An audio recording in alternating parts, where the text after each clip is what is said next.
Blood stained the antique Persian rug, gleaming dark under the shattered remains of a crystal decanter. That was the standard welcome at the Romano estate. Lorenzo Romano was a monster, wrapped in a tailored suit, terrorizing New York's underworld. No one dared cross him until a heavy-set maid with zero survival instincts walked straight into his crosshairs. The Romano estate on Long Island was less of a home and more of a heavily fortified fortress. Behind its towering wrought-iron gates and manicured hedges lay a world governed by blood loyalty and the absolute terrifying authority of Lorenzo Romano. At 34, Lorenzo was the undisputed head of the Romano crime syndicate. He was a man chiseled from marble and ice, possessing a temper so notoriously violent that his own capos hesitated to bring him bad news. Over the past 3 months, the estate had burned through 12 different maids. Some quit in tears, others fled in the dead of night, leaving their meager belongings behind, just to escape the suffocating tension of the house. Then came Penelope Gallagher. Penelope was 28, severely overweight and completely devoid of the nervous, fluttering energy that usually characterized the estate's domestic staff. She was a big woman, soft and round, in a world that demanded everyone be sharp and lethal. Her uniform strained slightly at the seams, her sensible black shoes carrying a heavy, deliberate tread. Life had never afforded Penelope the luxury of being delicate. Raising a financially reckless younger brother and juggling 3 minimum-wage jobs just to keep the heat on in her cramped Brooklyn apartment had forged a core of absolute iron beneath her soft exterior. When the desperate head housekeeper, Mrs. Higgins, offered her triple the standard hourly rate to clean the Don's private wing, Penelope didn't hesitate. She didn't care if Lorenzo Romano was the devil himself. The devil's money paid off overdue utility bills. Her 3rd day on the job coincided with one of the worst crises the Romano family had faced in a decade. A vital shipment at the Brooklyn docks had been intercepted by the rival Capello family, a catastrophic loss orchestrated by Vincent the Viper Capello. The sprawling mansion was practically vibrating with Lorenzo's wrath. Armed guards, usually stoic, were pacing the hallways with white knuckles. From the heavy oak doors of the master study, the sound of breaking glass and vicious roaring echoed through the corridor. "Get out!" Lorenzo's voice was a guttural snarl that rattled the expensive oil paintings on the walls. "If Frankie Marino doesn't have his head on my desk by midnight, I'll take yours." 3 burly mobsters' men who had killed without blinking scrambled out of the study, looking pale and thoroughly chastised. They nearly collided with Penelope, who was pushing a heavy wooden cleaning cart down the hall. "Are you crazy, sweetheart?" One of the mobsters, a heavily tattooed enforcer named Dominic, hissed at her. "Turn the cart around. The boss is tearing the room apart. He'll snap your neck just for breathing too loud." Penelope looked at the terrified man, her round face impassive. "Is he done breaking things?" Dominic stared at her as if she had lost her mind. "What?" "If he's done breaking things, I need to sweep," Penelope said simply, her voice low and even. "I go off the clock in 20 minutes and Mrs. Higgins wants the study pristine." Without waiting for a response, Penelope gripped her heavy-duty broom and dustpan bypassed the bewildered mobsters and pushed open the heavy oak doors. The study was a disaster zone. Papers were scattered like snow across the mahogany floors. A shattered vase lay in ruins by the fireplace, and the scent of spilled whiskey was overpowering. In the center of the chaos stood Lorenzo Romano. He was breathing heavily. His tie discarded the top buttons of his crisp white shirt, ripped open to reveal a dark smattering of chest hair and the edge of a jagged scar. His dark eyes, practically black with fury, snapped toward the doorway. For a terrifying second, silence descended on the room. Lorenzo stared at the heavy-set woman in the doorway, expecting her to squeak, apologize, and run like all the others. Penelope didn't run. She didn't even gasp. She took in the mess, let out a long, exhausted sigh that spoke volumes of her weariness with the world, and walked right in. "What the hell do you think you're doing?" Lorenzo growled, taking a predatory step toward her. His voice was a low, dangerous rumble meant to paralyze. "My job," Penelope replied smoothly, not making eye contact. She walked over to the fireplace, her heavy steps grounded and steady. She set down her dustpan and began sweeping up the shattered porcelain. Lorenzo was so stunned by the sheer audacity of her indifference that his rage stalled in his throat. He stalked toward her, towering over her crouching form. "I didn't call for a maid. Get out before I make you regret walking in here." Penelope paused. She slowly straightened up her joints, popping slightly. She was a large woman, and when she stood up to her full height, she took up her own space. She didn't shrink away from his towering, intimidating frame. She looked him dead in the eye. "Mr. Romano," she said, her tone reminiscent of a tired mother dealing with a tantrum-throwing toddler. "You have broken glass all over an antique rug. If you walk on it, you'll grind the shards into the fibers, and I will have to spend 3 hours on my knees with tweezers trying to get them out. I am not doing that. So kindly step to the left, so I can finish sweeping." Lorenzo blinked. For the first time in his reign as the head of the Romano family, someone had told him what to do. Not only that, but it was a maid. A fat, utterly unremarkable maid, who looked at him, not with terror, but with mild, bureaucratic annoyance. He took a step to his left. Penelope nodded once. "Thank you." She went back to sweeping. Lorenzo stood in the middle of his wrecked study, the roaring fire of his anger abruptly smothered by a profound sense of confusion. He watched her work. There was no trembling in her hands. Her breathing was steady.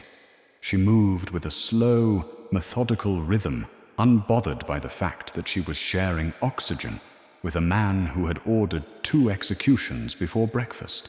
When she finished, she dumped the glass into the trash, picked up a damp cloth, and moved to wipe the whiskey off his desk. "You aren't afraid of me," Lorenzo stated. It wasn't a question. Penelope paused, wiping the dark wood. "Should I be? I could kill you right now, and no one would ever find your body," he said, testing her, leaning his hands flat on the desk, bringing his face dangerously close to hers. Penelope didn't flinch. She just looked at the wet cloth in her hand, then back up to his dark, piercing eyes. "With all due respect, Mr. Romano, I ride the subway through East New York at 2 in the morning. I've had a gun pulled on me for a $20 bill.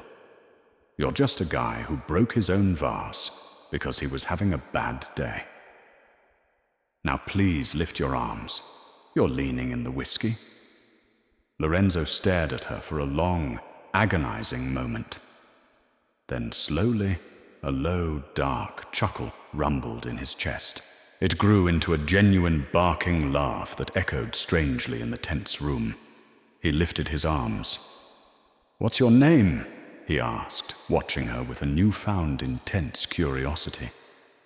"Penelope." "Well, Penelope," Lorenzo murmured, his eyes tracking her as she cleaned. "You're the first interesting thing to happen in this house in a very long time." Over the next 4 weeks, a bizarre and unspoken dynamic settled over the Romano estate. Penelope Gallagher became the untouchable anomaly. She was the only staff member permitted to enter Lorenzo's study unannounced.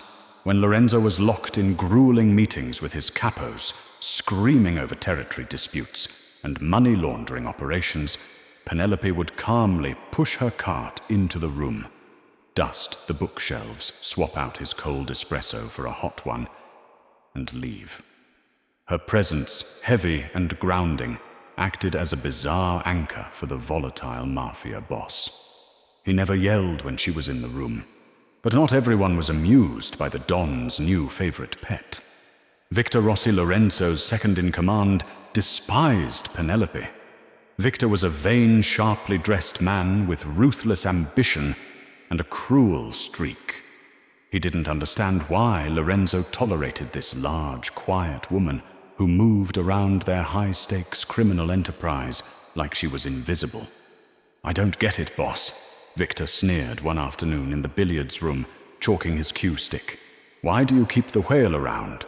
She waddles in, gets in the way. There are plenty of girls who look a lot better in a uniform who know how to keep their mouths shut."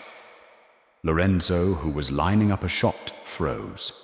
The atmosphere in the room instantly plummeted to freezing. Lorenzo slowly straightened up, placing his cue stick on the green felt. He walked over to Victor, his face terrifyingly blank. Before Victor could react, Lorenzo's hand shot out, grabbing Victor by the throat and slamming him against the wood-paneled wall. "You will speak of Penelope with respect," Lorenzo whispered, his voice dripping with lethal promise. "She has more courage in her pinky finger than you have in your entire miserable body. If I ever hear you disrespect her again, Victor, I will cut your tongue out and feed it to my dogs. Do we understand each other?" Victor, choking and wide-eyed, nodded frantically. Lorenzo dropped him, adjusted his cuffs, and walked out. But Victor's humiliation bred a dangerous, festering hatred. If he couldn't openly target the maid, he would find another way to use her. Victor had his own ambitions. He had been secretly funneling information to the Capello family, plotting a coup to take out Lorenzo and claim the Romano throne for himself. He needed Lorenzo dead, but the Don's security was impenetrable. Except for Penelope. Victor hired private investigators and quickly discovered Penelope's Achilles' heel, her younger brother, Liam. Liam Gallagher was a degenerate gambler who had recently racked up a $50,000 debt in an underground poker ring run by Victor's associates. On a rainy Tuesday afternoon, while Penelope was carrying a stack of fresh linens toward the laundry room, Victor cornered her in a dimly lit service hallway. Two of his massive enforcers blocked the exits. "Hello, Penelope." Victor smiled, though his eyes were dead. Penelope gripped the linens tightly against her chest, her heart suddenly pounding. "Mr. Rossi, excuse me, I have work to do. I think we need to have a little chat about Liam." Victor said, his smile widening as he saw the blood drain from Penelope's face. He pulled a small, clear glass vial from his tailored jacket pocket. The liquid inside was completely colorless. "Liam owes my friends a lot of money. Money he doesn't have."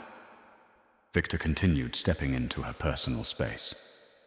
"They're going to break his legs tonight. Tomorrow they'll take his hands. But I can make all of that go away. I can clear his debt completely." Penelope swallowed hard, trying to maintain her imposing posture, but fear for her brother chilled her to the bone. "What do you want?" Victor pressed the small vial into her trembling, calloused hand. "The Don likes his espresso at precisely 4 o'clock. You're the one who makes it. Just empty this vial into his cup today. It's tasteless, odorless. He'll just go to sleep and his heart will stop. A natural tragedy." "No!" Penelope gasped, trying to shove the vial back. "I'm not a killer. I won't do it." Victor grabbed her wrist, his grip bruising. "You do it, or I make a phone call right now, and Liam goes to the bottom of the East River in a barrel. Your choice, sweetheart. The Mafia boss who doesn't care about you or your baby brother's life."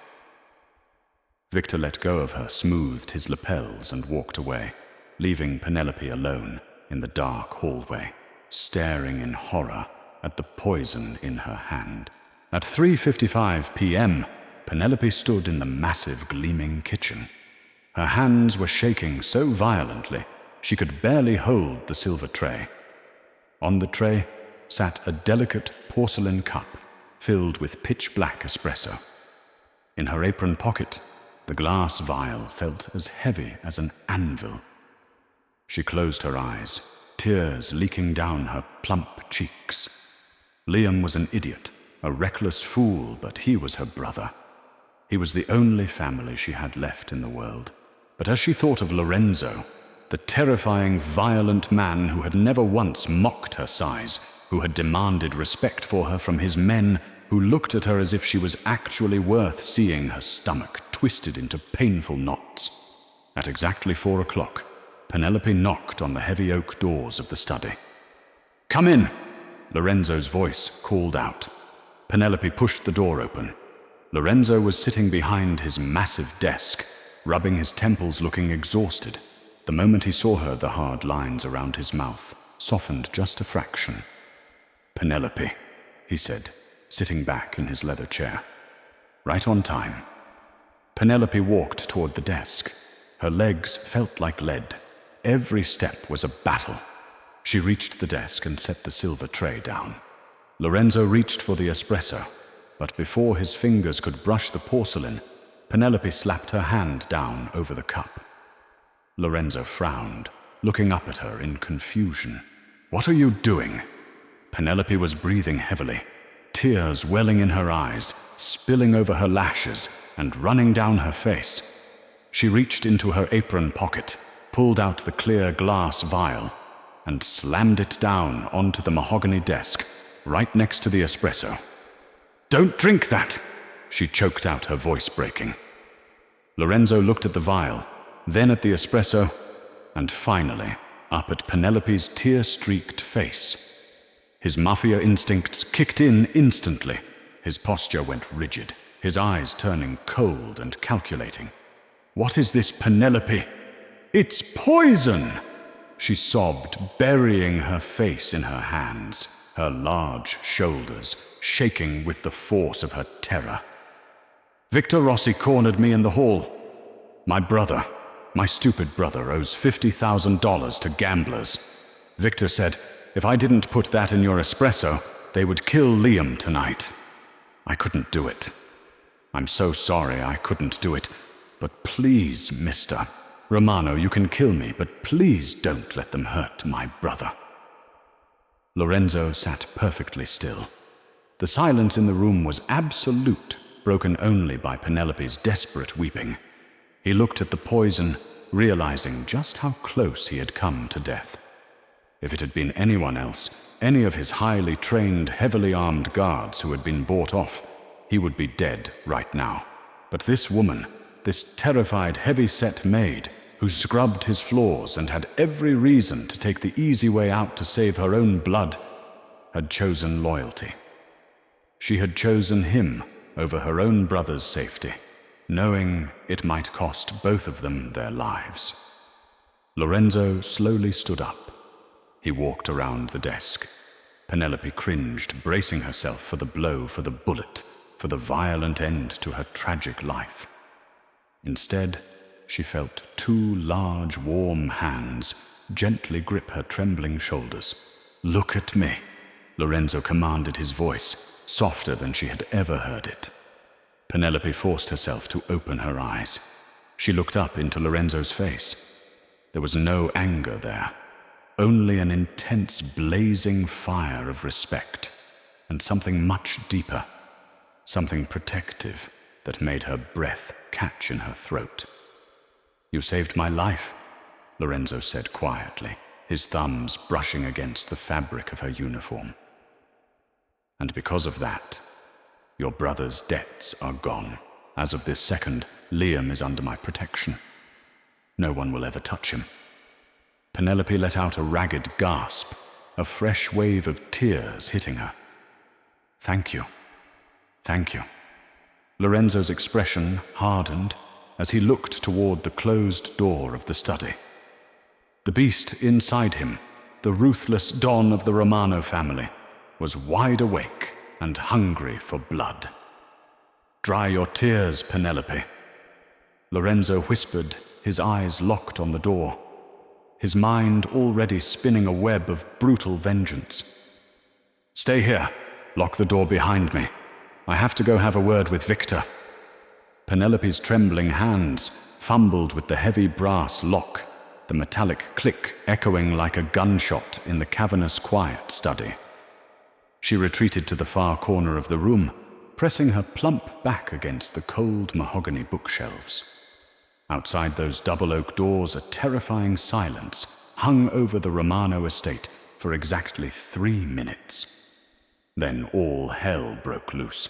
Lorenzo's footsteps were deliberately heavy against the marble floors of the main corridor. He did not run. He stalked.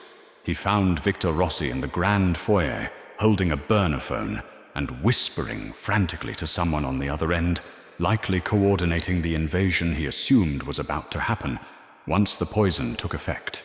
Victor looked up, expecting to see a panicked guard announcing the Don's sudden collapse. Instead, he saw Lorenzo very much alive, with eyes as dead and cold as a winter grave.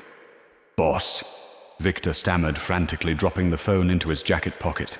"I thought you were taking your afternoon coffee." There was a slight change of plans. "Victor," Lorenzo said smoothly, his voice echoing off the vaulted ceilings. From the shadows of the mezzanine, Lorenzo's loyal enforcers, Dominic and Luca, stepped into view, their weapons already drawn and suppressed. Victor's bought men, realizing the coup had been compromised, reached for their holsters. The foyer erupted into a chaotic, deafening crossfire. Lorenzo did not flinch as a bullet shattered a crystal chandelier above him, raining glass down like diamonds. He moved with a terrifying, predatory grace, closing the distance between himself and his treacherous second-in-command. Victor fired wildly, his panic betraying his aim.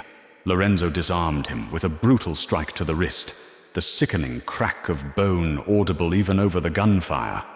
With a swift, merciless motion, Lorenzo drove Victor to his knees, pressing the barrel of his own weapon against Victor's forehead.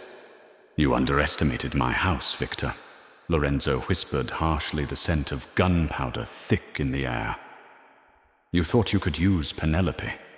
You thought her weight made her slow, that her background made her weak, but she possesses more loyalty in her blood than you could ever comprehend." "Lorenzo, please," Victor begged, blood dripping from his shattered nose. "Capello made me do it. Vincent Capello and Judge Anthony Carmichael. They threatened my family." "You chose your fate," Lorenzo replied, utterly devoid of mercy. He pulled the trigger, ending the rebellion instantly. Silence slammed back into the estate, heavy and suffocating. Lorenzo surveyed the foyer, stepping over the bodies of traitors. He wiped a smear of blood from his cheek, his breathing heavy, the beast inside him somewhat satiated by the purge.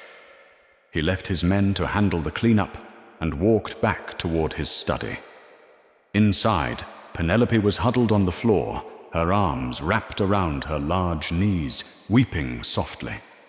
When the lock clicked and the door swung open, she flinched violently. Lorenzo stepped into the room, his white shirt torn and splattered with dark crimson. "It's over," he announced softly, closing the door behind him. Penelope scrambled to her feet, her sensible shoes slipping slightly on the polished wood.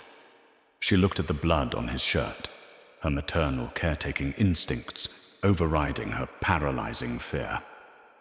"You're hurt," she breathed out, hurrying toward him. "It's not my blood," Lorenzo assured her, but he allowed her to guide him to the leather sofa. For the first time in his brutal, violent life, he surrendered to the care of another person. Penelope rushed to her cleaning cart, retrieving a clean white towel and wetting it with a bottle of distilled water she used for the antique furniture. She knelt beside him, her soft, heavy form a grounding presence against his hardened, muscular physique. With surprisingly gentle hands, she wiped the blood and grime from his face and neck. Lorenzo watched her intensely. He noticed the way her brow furrowed in concentration, the soft curve of her double chin, the absolute lack of pretense in her movements. She wasn't trying to seduce him. She wasn't trying to manipulate him. She was simply caring for him. Why didn't you run? Lorenzo asked, suddenly, his voice a low rumble. When Victor threatened your brother, you could have poisoned me, grabbed your brother, and fled the city. You had the opportunity. Penelope paused, the damp towel hovering over his jaw. She looked deeply into his dark eyes. Because you are a terrifying man, Mr. Romano, but you have never been cruel to me. In a world that constantly tells me I take up too much space, you treated me like a human being. I couldn't repay that with murder. Lorenzo reached up his large hand, gently wrapping around her thick wrist. He pulled her slightly closer, his gaze dropping to her soft, trembling lips. You are not just a maid anymore, Penelope. Do you understand me? You belong to me now. I will protect you. I will protect Liam and anyone who looks at you with anything less than absolute reverence will answer to me. 6 months later, the Romano estate had transformed, and so had its hierarchy.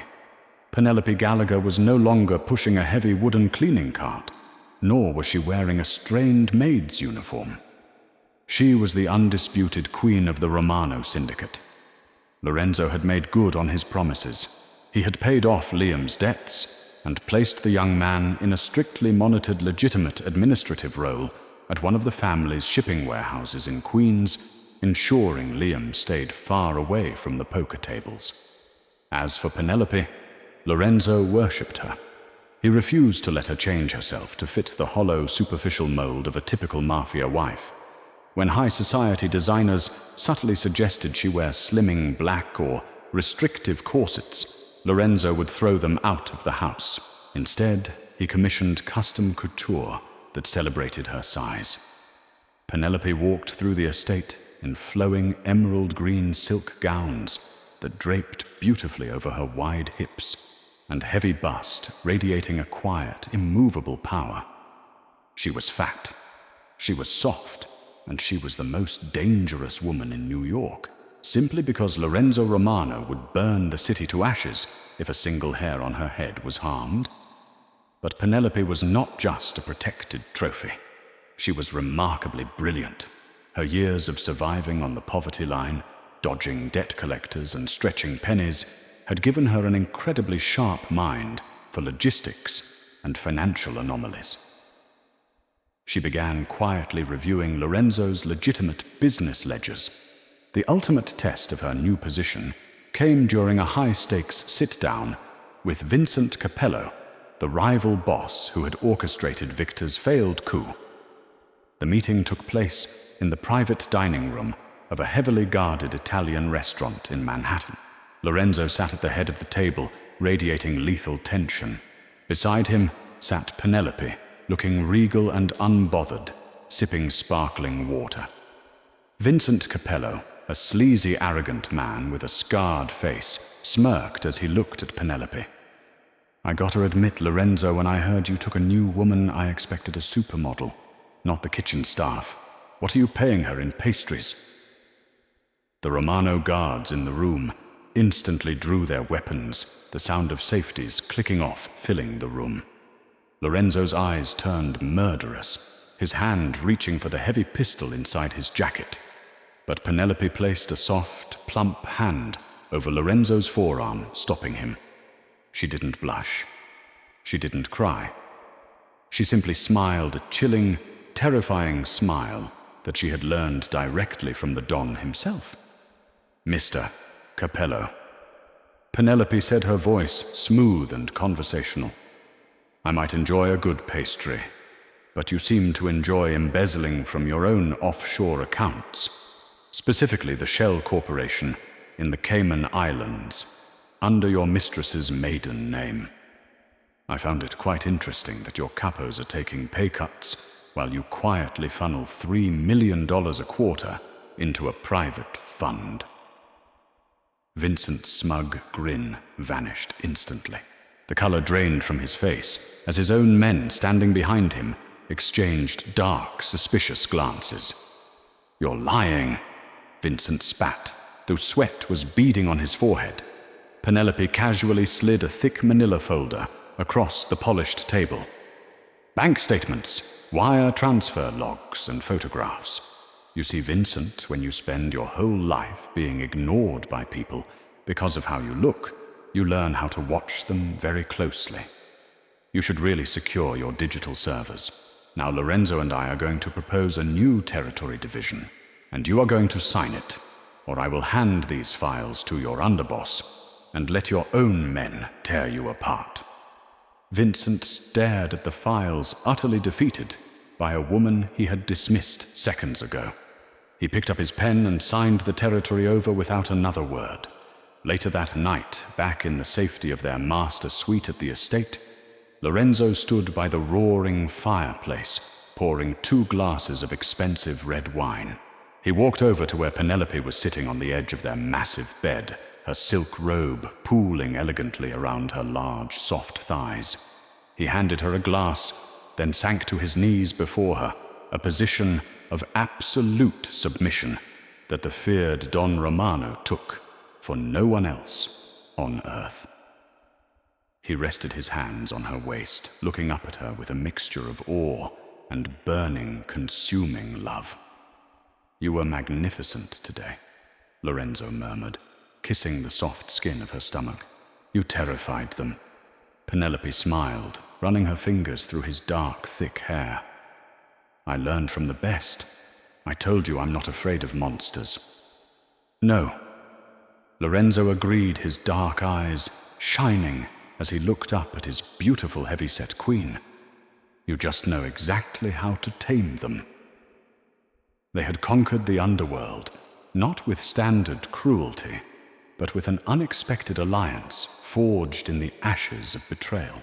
Penelope had walked into a house of death, armed with nothing but a dustpan and an iron will, and she had claimed the heart of its king, proving that true power is an immovable force, no matter what shape it takes. Did you love this thrilling mafia romance? The world of Lorenzo and Penelope proves that true power and love come in unexpected forms. If this story kept you on the edge of your seat, please hit that like button, share this video with your friends, and subscribe to our channel for more intense, dramatic stories. Leave a comment below, telling us your favorite plot twist, and ring the notification bell so you never miss an upload. Thank you for watching.